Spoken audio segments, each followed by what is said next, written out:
그리고 요한복음 1장 2장 1절부터 11절 이렇게 여러분 이제 펴서 우리 한 번 더 읽도록 하겠습니다. 우리 같이 합독해서 같이 읽으면 좋을 텐데요. 요한복음 2장 1절부터 11절입니다. 같이 읽겠습니다. 사흘째 되던 날 갈릴리 가나에 혼례가 있어 예수의 어머니도 거기 계시고 예수와 그의 제자들도 혼례의 정함을 받았더니 포도주가 들어진지라 예수의 어머니가 예수에게 이르되 저들에게 포도주가 없다니 예수께서 이르시되 여자여 나와 무슨 상관이 있나이까 내 때가 아직 이르지 아니하였나이다. 그의 어머니가 하인들에게 이르되 너에게 무슨 말씀을 하시든지 그대로 하라 하니라. 거기에 유대인의 정결 예식을 따라 두세 통 되는 돌 항아리 6이 놓여 있는지라. 예수께서 그들에게 이르시되 항아리에 물을 채우라 하신즉 아기까지 채우니 이제는 떠서 연회장에게 갖다 주라 하심에 갖다 주었더니 연회장은 물로 된 포도주를 맛보고도 어디서 났는지 알지 못하되 물돈 화인은 알더라. 연회장이 신랑을 불러 말하되 사람마다 먼저 좋은 포도주를 내고 취한 후에 낮은 것을 내거늘 그대는 지금까지 좋은 포도주를 두었도다 하니라. 예수께서 이 첫 표적을 갈릴리 가나에서 행하여 그의 영광을 나타내심에 제자들이 그를 믿으니라. 아멘. 네, 오늘은 이제 첫 제가 소그룹 나눔 시간입니다. 지난번 5월 달에는 세대 통합 예배를 드리고 그리고 예배 마치면 점심 식사 없이 가정별로 또 이제 혹시 가까운 분들 중심으로 나눔을 했고요. 오늘은 제가 한 달에 한 번씩 오후 예배를 소그룹 예배로 마지막 주 하기로 소그룹 나눔으로 하기로 했는데 교회 안에서 진행되는 첫 나눔입니다. 그래서 여러분들도 궁금하실 거예요. 저도 방향을 좀 잘 모르겠습니다. 어제 우리 옆에 전도사님이 목사님 내일 어떻게 하나요? 뭘 하나요? 막 질문을 하는데 묻지 마라. 묻지 마라. 나도 모른다. 묻지 마라. 왜 이런 말씀을 드리냐면 우리가 방향을 세워가야 되고 잡아가야 되기 때문에 그렇습니다. 물론 이제 방향을 세워서 여러분들 정해두고 따라오시라고 할 수도 있습니다. 할 수 있는데 지난번 교구장이나 또 우리 안수입사 권세 기관장 모임을 통해서 이런 얘기를 드렸는데 다들 부담감을 갖고 어떤 소그룹에 대한 기대하는 바들을 말씀을 안 하시더라고요. 말씀을 안 하시는 여러 가지 이유가 있다고 생각돼서 모임을 더 진행은 하질 않았고요. 그래서 오늘 그걸 좀 하려고 해요. 그래서 아마 소그룹으로 흩어지면 질문지를 드릴 텐데요. 이렇게 질문지를 보면 숙제 풀듯이 하실 필요는 없고 그게 보면 오늘 오전에 들은 말씀에 은혜가 되는 말씀, 나눌 말씀이 있으면 함께 나누고 그리고 또 지난 한 주간 어떤 어려움들이 있었는지 여러분들의 삶을 같이 나누고 또 이번 주에 어떤 일이 있는지 또 삶을 나누고 첫 번째는 삶을 나누기고 두 번째는 말씀 은혜 나누기고 세 번째는 기도 제목 나누기 이런 게 있습니다. 이렇게 같이 나누고 마지막에 제가 하나를 이제 질문을 드렸는데 거기에 앞으로 소그룹이 모이면 어떻게 모이면 좋을까요? 라는 질문도 하나 뒀습니다. 그래서 여러분들이 이렇게 거기 이제 서로 답변해서 공통분모가 좀 모이는 대로 그래서 우리 교회가 좀 원하는 성도님들이 좀 원하는 방향으로 소그룹을 세워가야 되겠다 그렇게 생각하고 질문을 넣어뒀습니다. 다른 교회는 어떻게 하는가? 다른 교회는 그냥 흩어져서 소그룹 그냥 자기의 삶 얘기, 기도 제목 얘기하고 나눔하고 흩어지는 교회가 있습니다. 아무런 지침 없이 그렇게 해도 잘 모여요.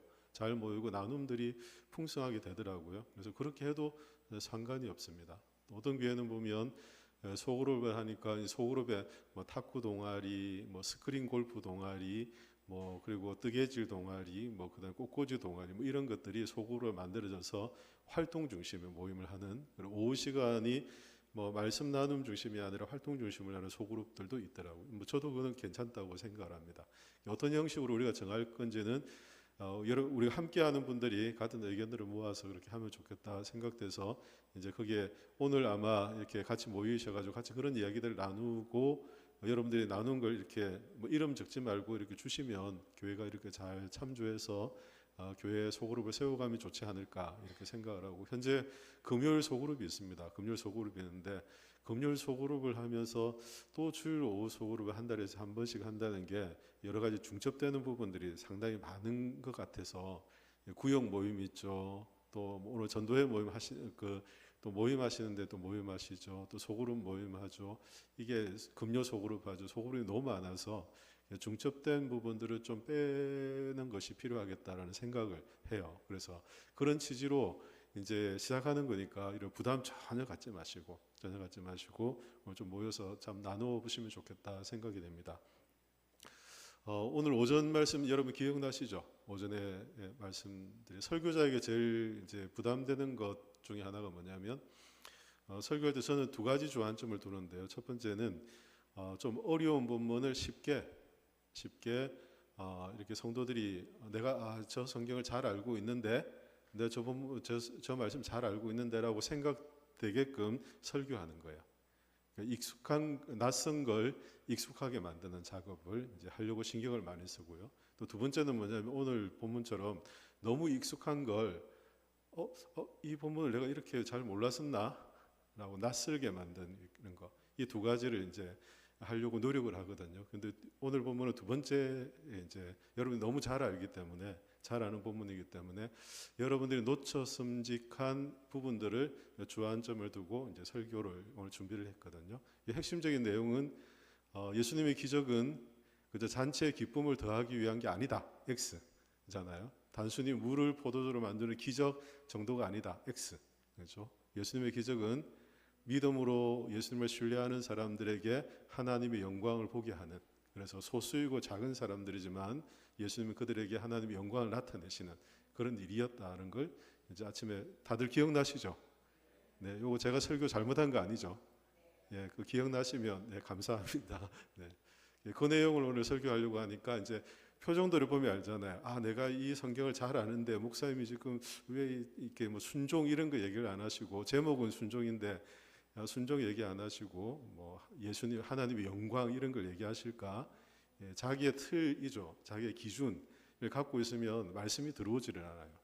맞아요. 성경의 말씀을 잘 듣고 이해하고 더 깊은 말씀의 세계에서 하나님을 경험해야 되는데, 내가 가지고 있는 틀이 있으면 잘 안 들려요. 저는 설교자이면서 다른 목사님들의 설교를 안 들은 게 꽤 오래됐습니다. 그래도 한 10년 정도 된 것 같아요. 그전에는 설교 많이 들었거든요. 많이 들었는데 왜 안 듣느냐면, 다른 분의 설교를 들으면 그 설교 내용이 머릿속에서 계속 맴돌아가지고 제가 설교할 때 그 생각들이 자꾸 이렇게 튀어나오는 거죠. 그래서 제가 묵상하는 걸 방해하고 성경을 깊이 연구하는 걸 방해하고 자꾸 방해하더라고요. 저는 그렇더라고요. 그래서 저는 설교 웬만하면 좀 잘 안 듣고, 뭐 어떤 이제 특별한 행사나 아니면 세미나나 있을 때 이제 주제 중심으로 이렇게 듣긴 해도 설교를 이렇게 계속 듣고 그렇게 하진 않습니다. 그래서 설교 준비를 위해서 이곳저곳 설교 찾아 듣고는 하진 않거든요. 그게 저한테는 또 한편으로 단점이 되기도 합니다. 그러니까 제가 묵상하고 생각하고 뭐 준비한 설교를 하려고 이제 그렇게 하는데, 이제 그렇게 하는 이유가 제가 갖고 있는 생각이 딱 이렇게 워낙 견고하면 이게 이제 아무리 시간을 많이 들여서 말씀을 묵상해도 더 깊은 말씀의 묵상으로 나가지 못하는 이제 한계를 만들더라고요. 그래서 제가 그렇게 하고 있는데, 아마 여러분도 비슷하라고 생각합니다. 너무 익숙한 부분을 딱 대하면 이 설교는 오늘 목사님 어떻게 설교할 건데 딱 이렇게 결론을 이미 알고 있어요. 알고 있는데 그렇게 너무 익숙해지면 이제 말씀 안에서 하나님의 말씀이 우리의 영혼을 만지고 다루시는 것을 우리가 경험할 수 없기 때문에, 그래서 익숙한 건 좀 낯설게 하고 낯선 건 내가 말씀을 잘 아는데 라고 익숙하게 접근하고, 이렇게 말씀을 대해야지만이 그래 우리가 말씀 안에서 이렇게 풍성함이 생겨나고, 이렇게 말씀 안에 풍성한 이제 뭐 나눔들이 있잖아요. 이 풍성한 나눔이 있으면 이게 우리가 나눌 바가 있는 거예요. 나눌 바. 그래서 우리가 속으로 모여서 뭔가를 은혜를 나눈다 할 때는 내가 받은 게 있어요. 은혜를 받은 게 있어요. 나눌 게 있잖아요.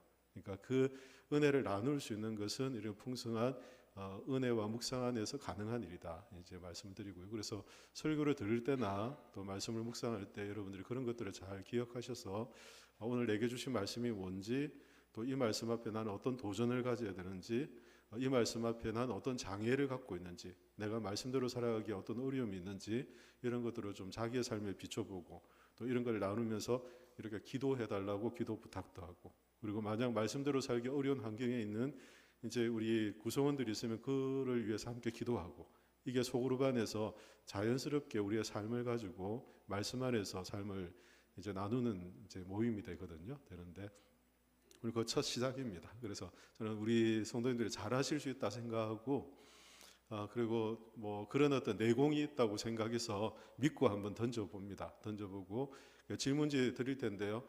우리 본당 안에서 다 모이기는 어려우니까 이렇게 지금 좀 나눌게요. 나누는데 지금 3040은 2층에서 모임을 하고 있거든요. 모임을 하고 있기 때문에 그 공간은 좀 비워두고요.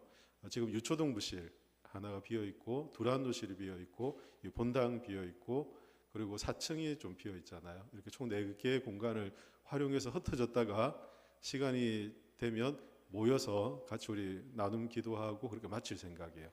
이해되시죠? 이해는 되는데 마음에는 안 드는군요. 네, 그죠?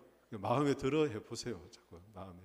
그러니까 이해는 되는데 마음에 안 드셔도 좀 한번 해보려고 한번 해보세요. 그러면 일단 가장 많은 인원을 본당에 두는 게 좋겠죠. 본당에 아무래도 이제 인원 이동하는 인원들을 고려할 때 본당에 주면 좋을 것 같은데 그래서 제가 오늘 임의로 하겠습니다. 임의로 뭐 전도회나 교구나 구역 이런 것 없이 임의로 해볼게요. 우선 여기 한 그룹을 본당에 남는 그룹을 이쪽 그룹을 할게요. 3분단 여기 마음에 드시죠? 예, 안 움직이니까 마음이 이쪽 제일 많으니까 이쪽으로 하고요. 그리고 두란노실을 이쪽 우리 여기 장로님들 이렇게 두란노실에서 모임을 갖도록 그렇게 하겠습니다. 그리고 유초동부실을 그쪽 이쪽에 가실래요? 유초동부실에 이쪽에 가시고 여기 계신 분들은 4층에 4층에서 이런 모임을 지금부터 나가실 때 질문지를 드릴 겁니다. 설문지를 가지고 움직이셔서 지금 시간이 45분이거든요. 45분인데 여기 오시는 시간은 딱 30분 뒤에 15분까지 이곳에 모이는 걸로 이해되시죠? 예, 2시 15분까지 이곳에 모이시는 것으로 하겠습니다.